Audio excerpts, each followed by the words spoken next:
Another important concept जिसको rarely हम लोग डिस्कस करते हैं, बट एक इम्पोर्टेंट आप लोग उसको याद रखना ज़रूरी है, कभी किसी एग्जामिनेशन में पूछा जा सकता है।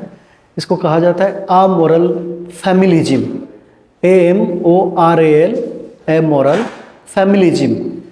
तो यहाँ पे मोरल के अपोजिट में अमोरल और फैमिलिज्म मीन्स जहाँ पे फैमिली की बात करता है। What is that this terminology means? This terminology means that when we have a family, so usually family are connected with an emotional relationship and bonding.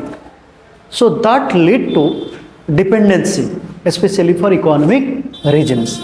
अगर आर्थिक रूप में हम फैमिली में, especially we are not talking about the child, rather adult family members, तो वहाँ पे जब adult family members डिपेंडेंट होते हैं तो इकोनॉमिक प्रॉस्पेरिटी कमज़ोर हो जाता है। So that means particular family की अगर केस बात करते हैं, when we are depending on one particular individual for economic benefit और economic need, so then that becomes opposite to the economic development और prosperity of that family.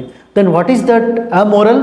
Moral means when you talk about that everybody should work and earn for the benefit of the family, so that goes against to the family relationship or intimate bonds or emotional relationship।